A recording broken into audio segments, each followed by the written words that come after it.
First of our two 7:30 games, we got UCLA, who's 3-6. Trump number 1, Ohio State, who's 9-0. Ohio State favored by 31.5 points on NBC. Nico Iamaleava has gone 165 at 259, thrown for 1,659 yards, 12 touchdowns, 7 interceptions. Also leads his team on the ground with 96 carries for 474 yards and 4 touchdowns.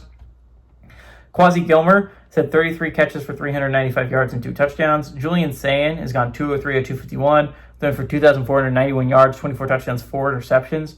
Bo Jackson has had 95 carries on the ground for 613 yards and 2 touchdowns, and Jeremiah Smith had 65 catches for 862 yards and 10 touchdowns. UCLA is 4-4 against the Buckeyes all time. Last game did go to Ohio State in 2001. 1980 was the last time UCLA went on the road and beat Ohio State, and UCLA is 2-1 in one-possession football games against the Buckeyes. Okay, again, Ohio State is a team that's really interesting to me. They dropped down a spot for me, even though they won last week over Purdue. The Texas A&M win was impressive enough over Missouri to bump them up to the 2 spot, and Ohio State fell to the 3. Now, again, this doesn't super matter for Ohio State. Again, A&M only has 2 more opportunities to add to the resume, just the same thing as Indiana. They only have 2 more opportunities to add to the resume. Ohio State has 3 more opportunities to add to the resume. And I'll add on to the fact, again, you could argue that A&M is going to have a really big game against Texas, but the best case scenario, that is a 9-2 team that Texas A&M is playing and add chance to add on to that resume, and that's really impressive.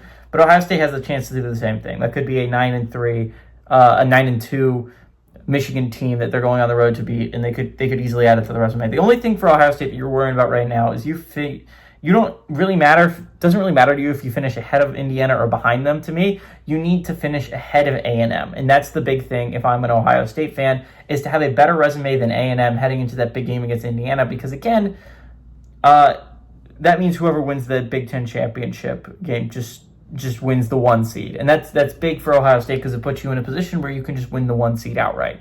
I think it's going to be really interesting game from the perspective of can UCLA keep it tight enough? I think the UCLA Bruins are a decent football team. I think they're coming off a bye, if I remember correctly.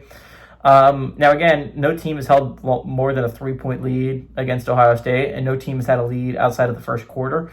So, again, it's not going to be like, oh, my God, Ohio State.